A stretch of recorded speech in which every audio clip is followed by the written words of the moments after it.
السلام علیکم ورحمۃ اللہ وبرکاتہ۔ سیدنا کریم صلی اللہ علیہ وآلہ وسلم موضوع علم القرآن کے ساتھ آج ہماری ایپیسوڈ نمبر 10 ہے۔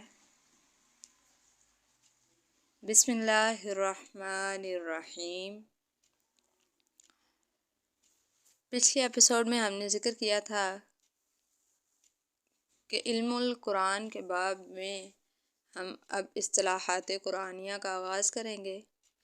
سب سے پہلے ایمان کا ذکر کیا گیا ہے، اس کی مختصر تشریح اور اس کے بارے میں قرآن پاک سے دلائل عرض کرتے ہیں۔ ایمان امن سے بنا ہے، جس کے لغوی معنی امن دینا ہے۔ اصطلاحی شریعت میں ایمان عقائد کا نام ہے جن کے اختیار کرنے سے انسان دائمی عذاب سے بچ جاتا ہے، جیسے توحید، رسالت، حشر، فرشتے، جنت، دوزخ اور تقدیر کو ماننا وغیرہ۔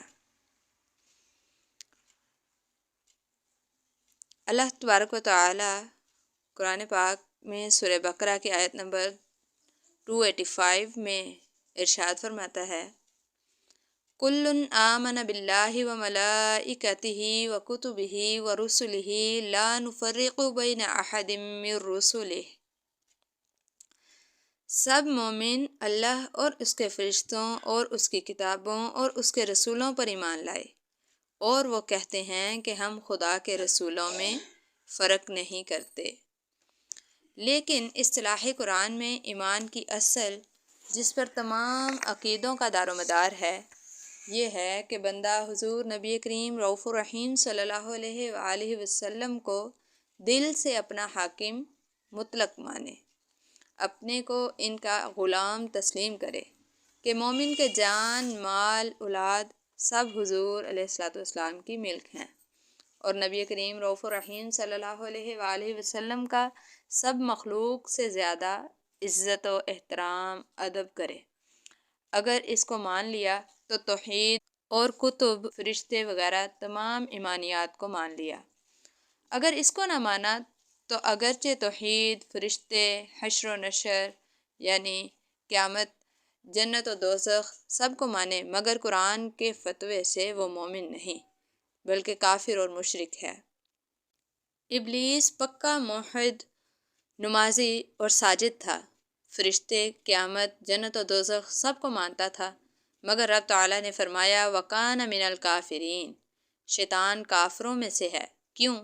صرف اس لیے کہ نبی کی عظمت کا قائل نہ تھا۔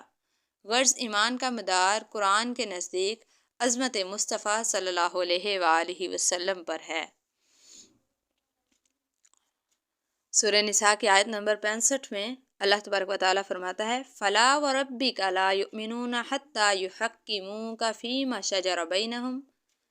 اے محبوب، تمہارے رب کی قسم، یہ سارے توحید والے اور دیگر لوگ اس وقت تک مومن نہ ہوں گے جب تک کہ تم کو اپنے سارے اختلافات اور جھگڑوں میں اپنا حاکم نہ مانیں۔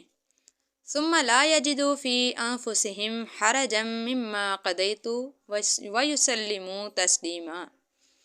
پھر تمہارے فیصلے سے دلوں میں تنگی محسوس نہ کریں اور رضا و تسلیم اختیار کریں۔ پتہ چلا کہ صرف توحید کا ماننا ایمان نہیں اور تمام چیزوں کا ماننا بھی ایمان نہیں۔ نبی کریم رؤوف الرحیم صلی اللہ علیہ وآلہ وسلم کو حاکم ماننا ایمان ہے۔ رب تعالیٰ فرماتا ہے وَمِنَ النَّاسِ مَن يَقُولُ آمَنَّا بِاللَّهِ وَبِالْيَوْمِ الْآخِرِ وَمَا هُم بِمُؤْمِنِينَ۔ لوگوں میں بعض وہ منافق بھی ہیں جو کہتے ہیں کہ ہم اللہ اور قیامت پر ایمان لائے، مگر وہ مومن نہیں۔ دیکھو، اکثر منافق یہودی تھے جو خدا کی ذات اور صفات اور قیامت وغیرہ کو مانتے تھے، مگر انہیں رب نے کافر فرمایا کیونکہ وہ حضور علیہ الصلوۃ والسلام کو نہیں مانتے تھے۔ اس لیے انہوں نے اللہ کا اور قیامت کا نام تو لیا، مگر حضور نبی کریم رؤوف الرحیم محمد مصطفیٰ صلی اللہ علیہ وآلہ وسلم کا نام نہ لیا۔ رب نے انہیں مومن نہیں فرمایا۔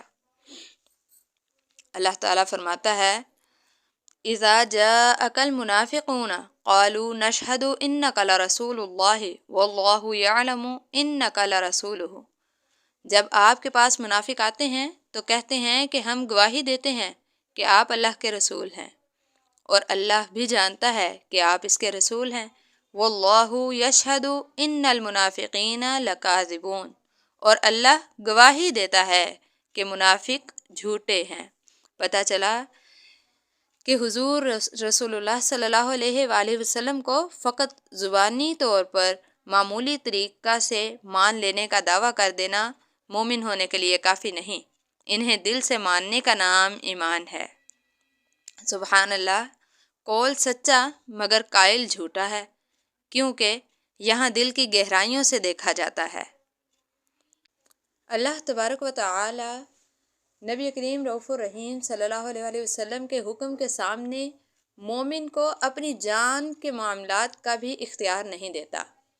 سورہ احزاب آیت نمبر 36 میں اللہ تبارک و تعالیٰ فرماتا ہے وَمَا كَانَ لِمُؤْمِنٍ وَلَا مُؤْمِنَةٍ، اور نہ کسی مسلمان مرد اور نہ مسلمان عورت کو حق ہے اِذَا قَضَى اللَّهُ وَرَسُولُهُ، کہ جب اللہ اور اس کے رسول صلی اللہ علیہ وآلہ وسلم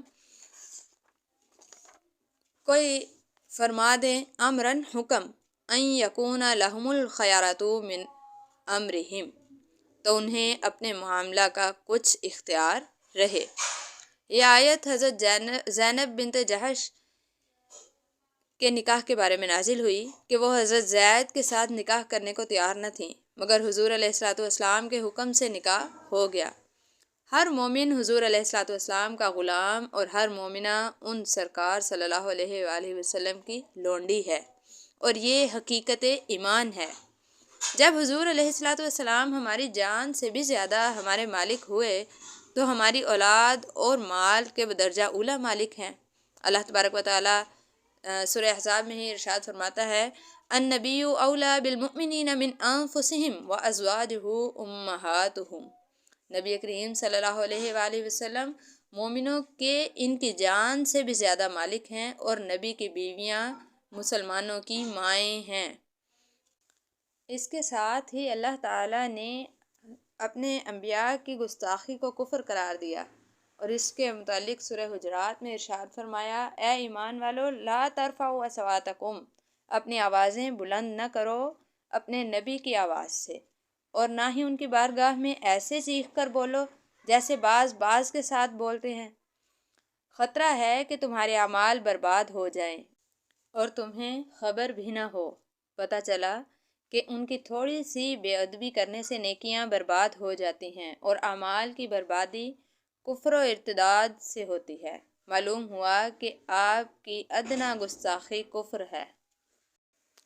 اس کے ساتھ ہی اللہ تبارک و تعالیٰ نے سورہ بقرہ کی آیت نمبر 104 میں ارشاد فرمایا یا ایہا الذین آمنوا لا تقولوا راعنا وقولوا انظرنا واسمعوا وللکافرین عذاب علیم، اے ایمان والو میرے پیغمبر سے راعنا نہ کہا کرو، انظرنا کہا کرو، خوب سن لو اور کافروں کے لیے دردناک عذاب ہے۔